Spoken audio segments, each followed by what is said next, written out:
e eu fui de 2-2 entre Uruguai e Brasil. Creio que a seleção pode vencer pelo retrospecto. E falando em retrospecto, a gente vai apresentá-lo agora aqui no Jogo Aberto. Sabe fazer, Leirão? Que isso? Que desenrolo, moleque? Mudei hoje. Que isso? Uma história que começou em 1916. O confronto mais importante aconteceu na final da Copa de 1950, que, segundo Nelson Rodrigues, causou um silêncio ensurdecedor no Maracanã.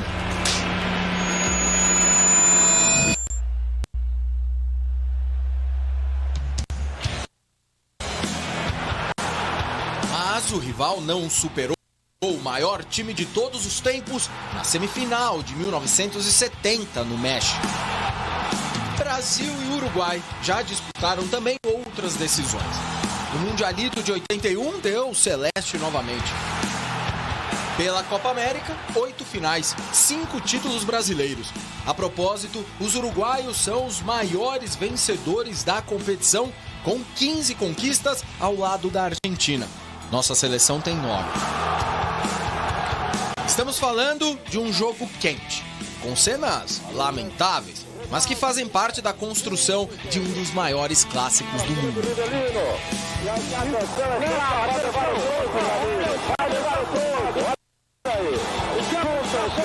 Lamentável, deve sobrar alguma coisa por aqui pra gente também. Olha aí, jogadores uruguaios e brasileiros, um quebra-violento no Maracanã. Com os reservas também entrando para o campo, o policiamento agora consegue afastar. Lamentável esse acontecimento no final do jogo. A última vez que as duas seleções se encontraram foi em 2021, pelas eliminatórias da Copa para o Catar. A equipe do então técnico Tite venceu por 4-1, com gols de Neymar, Gabigol e 2 de Rafinha. Suárez marcou para os uruguaios. Pelas eliminatórias, 12 vezes se encontraram. Vantagem larga a nosso favor. 6 vitórias, 5 empates e apenas uma derrota. Como esquecer 1993 e a atuação de Romário, que abriu o caminho para o teto. Depois, pode sair o segundo do Brasil. Romário ganhou, pintou, vai entrar. Gol!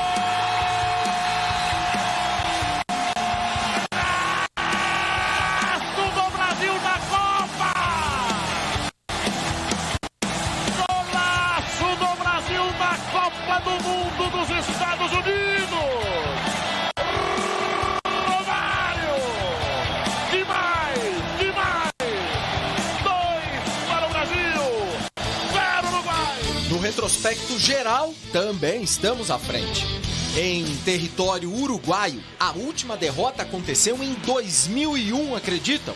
Antes da Copa Japão e Coreia. Vamos lá, Marcos, Magalhães, bateu, gol!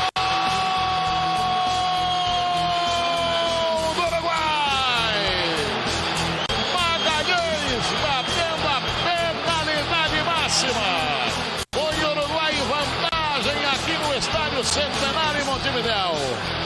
Depois disso, os donos da casa sofreram 11 gols e marcaram apenas 2. E hoje, chegou a hora do Uruguai voltar a mostrar sua força em casa? Um confronto amplamente favorável ao Brasil, não é? Na história, são 38 vitórias brasileiras, 20 empates, 20 derrotas para o Uruguai.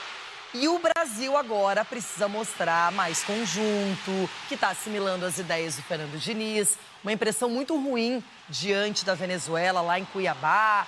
Falam que o Neymar reclamou muito, que o jogo não deveria ter acontecido lá. A história que tomou um saco de pipoca na cabeça. Fato é que agora é outro jogo, outra circunstância. Lá no estádio Centenário, o Uruguai também precisa dar uma resposta nas eliminatórias, pontuar mais. É uma seleção que tem potencial, mas que está se ajustando agora sob o comando do Bielsa. Reformulando essa seleção, uma seleção mais jovem, apesar do jogo do Uruguai contra a Colômbia. Um primeiro tempo até muito parecido com o que foi o jogo contra a Venezuela, porque o Uruguai não saía para o jogo, esperava bater um contra-ataque. E aí um segundo tempo contra a Colômbia foi um jogo mais equilibrado, mais próximo do que a gente está acostumado em ver da seleção uruguaia. Contra o Brasil, acho que o Brasil vai ter um pouquinho mais de espaço. Acho que o Uruguai vai jogar um pouquinho mais do que a Venezuela. sendo dessa forma, o Brasil vai ter vantagem por causa do ataque rápido que tem a seleção brasileira. A gente está vendo, pelo menos na prévia, né, com o Gabriel Jesus como referência, como um 9 no lugar do Richarlison. Então, a tendência é que a gente veja um jogo um pouquinho mais aberto. E por outro lado, também tem que tomar cuidado, porque o Brasil sabe que o adversário tem qualidade no ataque, né? Tem jogadores renomados e a gente vai falar sobre isso na sequência, porque agora dá pra ver pela imagem que tá friozinho, Montevidéu, estádio Centenário, e lá está a nossa Gabi Guimarães, que tá oscilando entre as temperaturas diversas. Lá, né? Aquele calor insuportável lá em Cuiabá. E agora outro clima por aí, Gabi. Mas tá pronta para tudo, para todas as circunstâncias da seleção brasileira. Gabi, bom dia para você.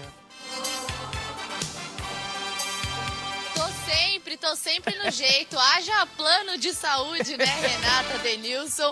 A imunidade vai oscilando, a seleção brasileira também sofre com isso, mas assim como os jogadores brasileiros também tô trabalhando muito por aqui. Tô na frente do Estádio Centenário, esse palco histórico que vocês falavam há pouco na matéria sobre o retrospecto. E para conseguir entrar ao vivo com vocês, vim aqui para a Praça Butcher, pelo menos é assim que ela é chamada pelos moradores locais, pelas pessoas que passam por aqui.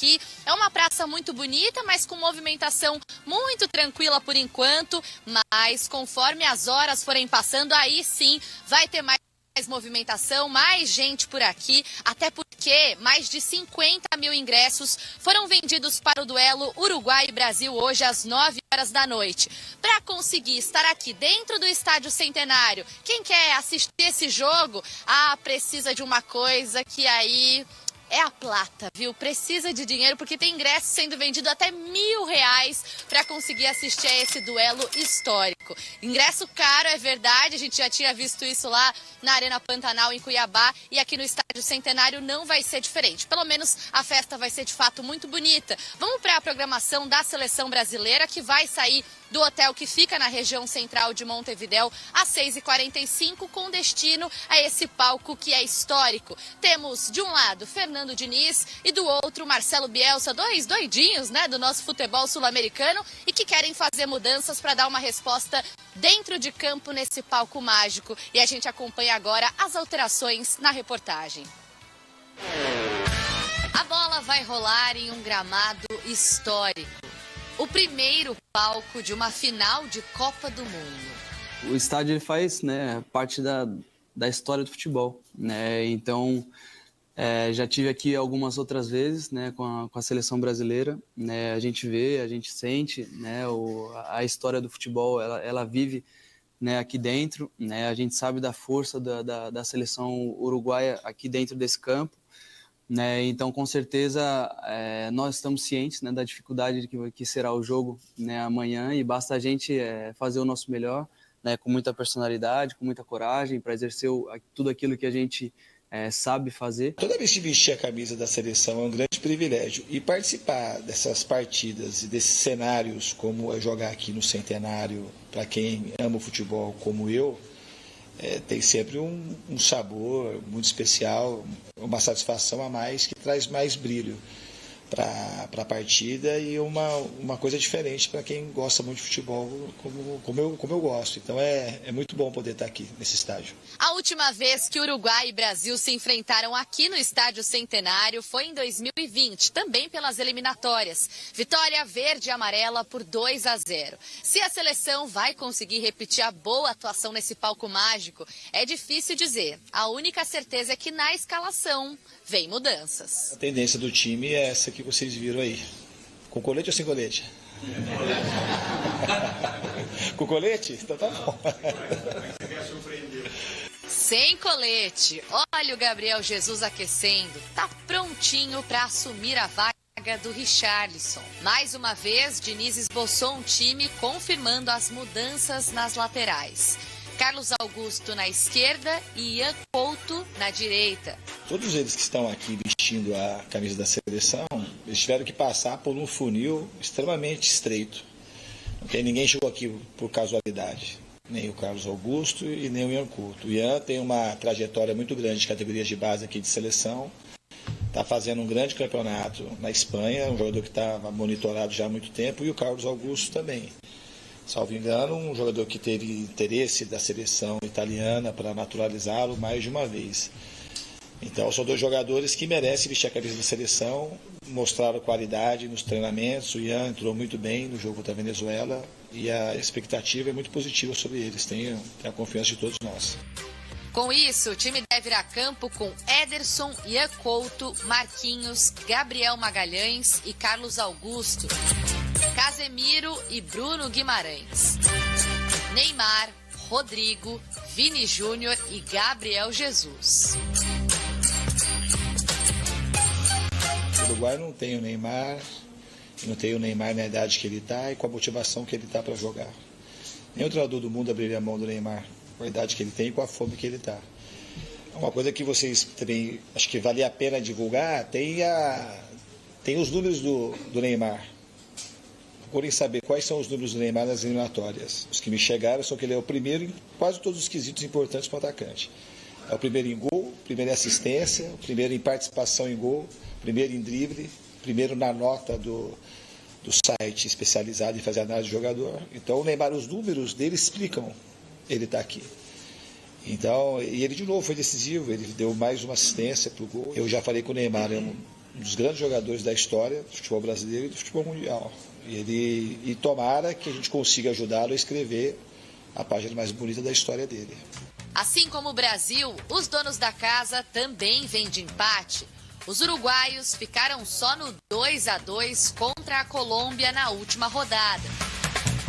Diniz e Bielsa frente a frente. Parecidos ou diferentes? Eu acho que a ideia de ter protagonismo do jogo, acho que isso é muito claro, mas eu acho que a ideia tática de propor as coisas no jogo, elas não tem muita semelhança. O duelo de hoje não pode ser medido apenas pela tabela de classificação. Os jornais locais enfatizam: o Uruguai vai tentar vencer o seu rival clássico depois de 22 anos. A última vitória foi em julho de 2001. O Brasil nada tem a ver com isso e quer manter o tabu. Daqui a algumas horas tem rivalidade centenária no Estádio Centenário. Bom, vamos falar então do Brasil. Mudanças já apresentamos ontem, não é? Algumas forçadas, outras não. Por exemplo, a escolha do Ian Couto é por causa do corte do Danilo, que era um titular absoluto. O Arana me parece que, não sei se não agradou ou se ainda o Diniz quer testar uma outra alternativa com o Carlos Augusto. E como o Richarlison está há 6 jogos sem fazer gols pela seleção, ele foi substituído, ou deverá ser substituído, pelo Gabriel Jesus. As últimas 2 opções, acho que é a questão técnica. Arana e Richarlison, para mim, questão técnica. A do Arana, acho que até testar mesmo, porque é uma posição que ainda o Diniz vai testar outros jogadores. O Caio Henrique, por exemplo, que tinha sido convocado, machucou, acabou ficando fora. Então, acho que nas próximas convocações ele pode aparecer também para testar como um lateral. O Ian, jovem jogador que entrou no segundo tempo por causa da lesão, durante o jogo por causa da lesão do Danilo, a lesão muscular. Vamos ver como é que essa seleção vai se apresentar, são coisas diferentes. O Gabriel Jesus, por exemplo, deve estar com uma vontade danada de fazer um jogo bom com a seleção brasileira, sempre muito questionado nessa função.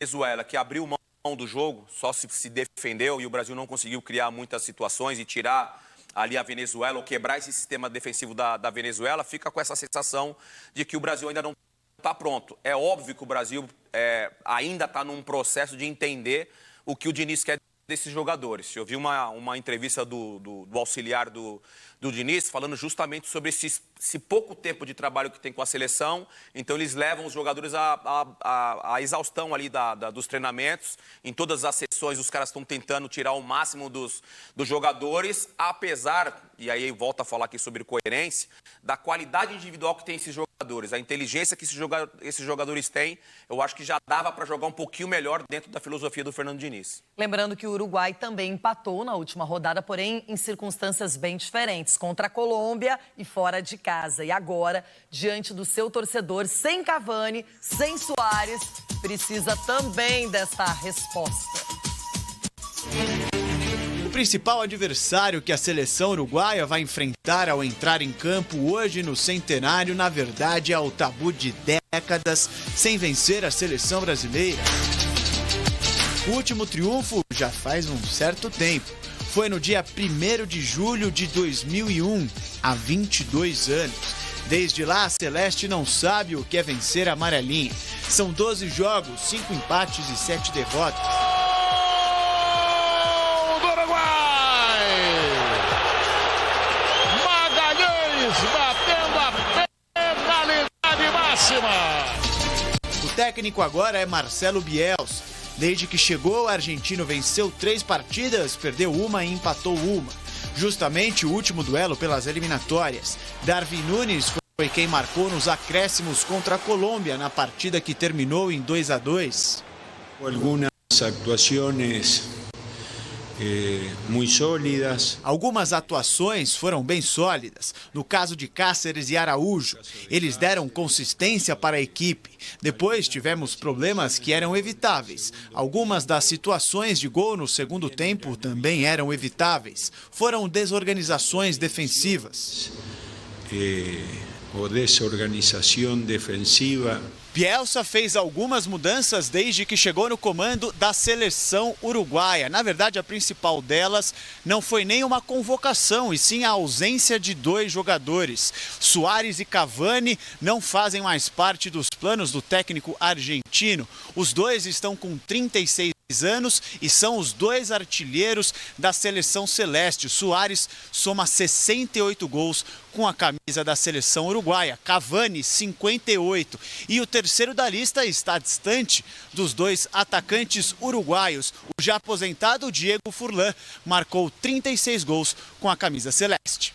Bielsa chegou a ser questionado sobre a ausência dos 2 atacantes. Em resposta curta, o argentino explicou que respeita a hierarquia que os 2 estabeleceram, mas observa 42 jogadores para montar a sua lista. Apesar de Suárez e Cavani formarem a dupla mais matadora que o Uruguai já viu, eles nunca venceram o Brasil. A seleção de Bielsa é a 4ª colocada das eliminatórias com 4 pontos conquistados, atrás apenas de Argentina, Brasil e Colômbia. O provável time que vai entrar em campo e tentar quebrar o tabu de 22 anos é com Rocher no gol, Nandes, Ronald Araújo, Vinha e Matias Oliveira, Ugarte, Valverde e De La Cruz. E na frente, Pelistre, Maxi Araújo e Darwin Núñez.